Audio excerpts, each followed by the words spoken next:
Porquanto se levantará nação contra nação, reino contra reino, e haverá fomes, pestes e terremotos em vários lugares. Mateus 24, 7. Este vídeo faz parte da série sobre os temas abordados no capítulo do Evangelho de Mateus, onde Jesus, em seu sermão profético, fala sobre o princípio das dores. Seus discípulos o questionaram acerca do tempo de sua volta e dos sinais que indicariam a proximidade do fim. Eles queriam saber como identificar esse momento crucial na história da humanidade.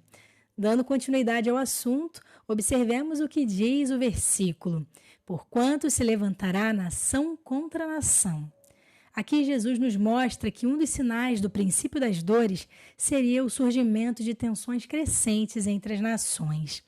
Guerras, disputas de poder, conflitos motivados por interesses políticos, econômicos e ideológicos. O termo nações, nesse contexto, também pode se referir a alianças políticas e econômicas, blocos outrora unidos que se fragmentariam, países aliados que romperiam acordos, estruturas globais que se desintegrariam.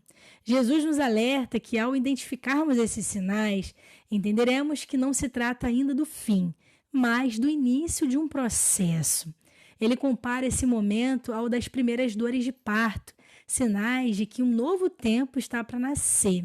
Essas dores anunciam o fim de um ciclo, o ciclo dos governos humanos e a aproximação de um novo reino, que é o reino milenar do Messias, Jesus Cristo.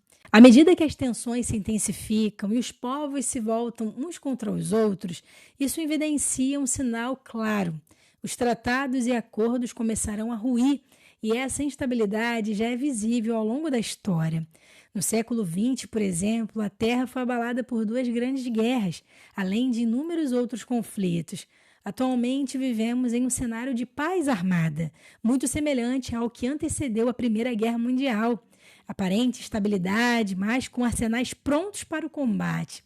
O que aprendemos com isso?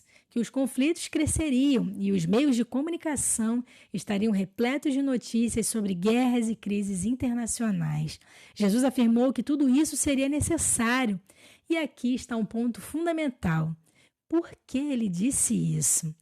Ao relacionarmos esses eventos com a história da igreja, compreendemos que tudo tem um propósito espiritual. A Igreja do Senhor é a instituição mais importante sobre a terra. O que acontece com ela ecoa não só no mundo espiritual, mas também no físico, refletindo na política, na economia, nas relações sociais. Sempre que a igreja está prestes a experimentar um mover de Deus, uma ruptura acontece dentro dela. É um chamado para um novo tempo. Nas grandes revoluções espirituais da história, esse padrão se repete.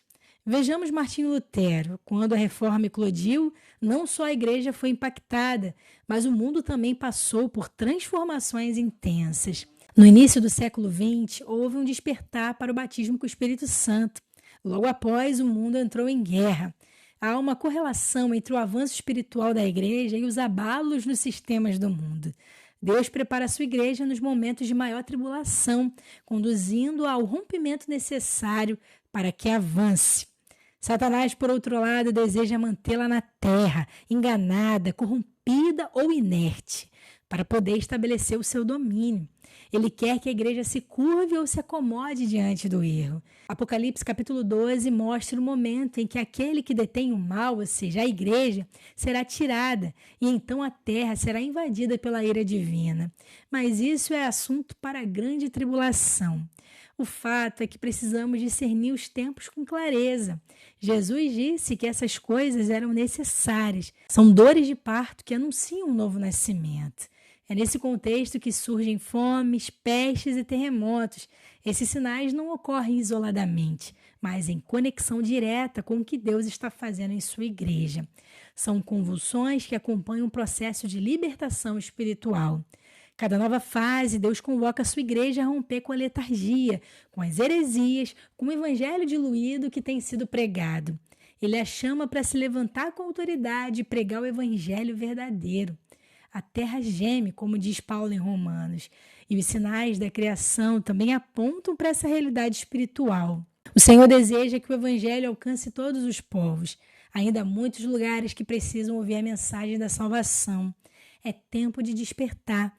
Onde houver um cristão genuíno, ali há uma convocação divina. Vivemos uma era de superficialidade, de ignorância bíblica e múltiplas vozes que ensinam doutrinas distorcidas. Muitos líderes têm alimentado a si mesmo, em vez de apacentar o rebanho do Senhor. Esses eventos precisam acontecer, não por acaso, mas por um propósito. Despertar a igreja, empurrá-la para fora do conforto, levantar missionários, fazer o evangelho avançar. Mesmo em meio às dificuldades, Deus opera um rompimento. A igreja cresce em tempos difíceis, pois é nesses momentos que ela clama com mais fervor, busca com mais intensidade e prega com mais urgência. Assim, Jesus nos deixou claro, não é o fim, mas é necessário. E aqueles que discernem os tempos não serão pegos de surpresa, mas estarão prontos para cumprir o seu chamado, até que ele venha.